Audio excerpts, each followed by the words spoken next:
السلام عليكم ورحمة الله وبركاته. وساعة قالية آديات بين السلامي وأنا جوين الصلاة مركلة يوم اللبات مرسد حاطي من أفراد عن قادرنا إذا ماذا يقولسك الكانوا حضرتها بالدنيا ومرها لو قياس كلا إنك استوي جيران ويل الدائرة يوم كجرا لكن لا يوحى ساقطين ويل ماشى والدائر ولبنا اللبويل ويرك لرونا mid baana aad soo jiitay wiilka yar ku jira ciidamada liyu booliska dowladda deegaanka ciidanka DDS ka ciidamadani taa ciidamo aad iyo aad wanaagsan shacabkooda nala shaqeeya dadkoodana kay ku qabtaan dee wax cadaalad darro ah sharciga maraya mana jiraan qof ay u geystaan gaf iyo dhibaato iyo dil iyo dhac ma jirto markasta shacabkoogay maxaa ahayd madaala dhacaan mishaarkooga ayay dadkooga barakaca uga jaraan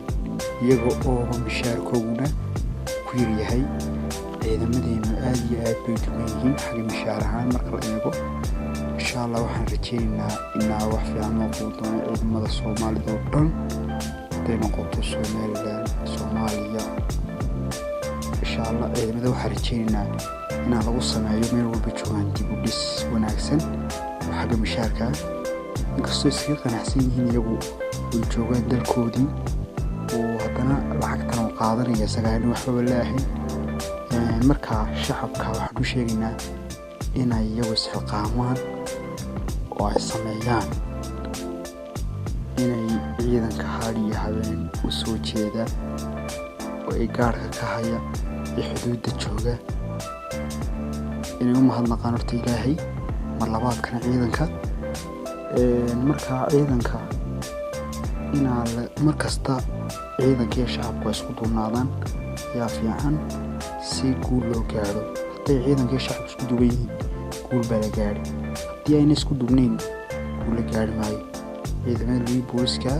soo majeystayaasha halgamayaasha keep goal baa leeyahay brothers intaas haddaynu kasoo gudubno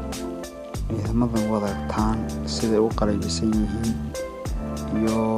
saraakiisha la socota horta qarankuna wuxuu guul gaadhaa markay isku duuban yihiin shacabka iyo dadkiisu marka waxaan rajeynayaa insha Allah inaad mar walba guuleysataan ciidamada liyu booliska liyu boolis halgamayaasha ciidamayaasha naftooda horayaasha markasta shacabkooda dhiig ku daadsha si ay shacabkooda meel u saaraan xabadda ku dhacaysa shacabkooda iyagaa isku dhiga wallaahi bilaahi ciidamadaas niyo ilaahay wax nimad san leeyahay ilaahay wax nimad soo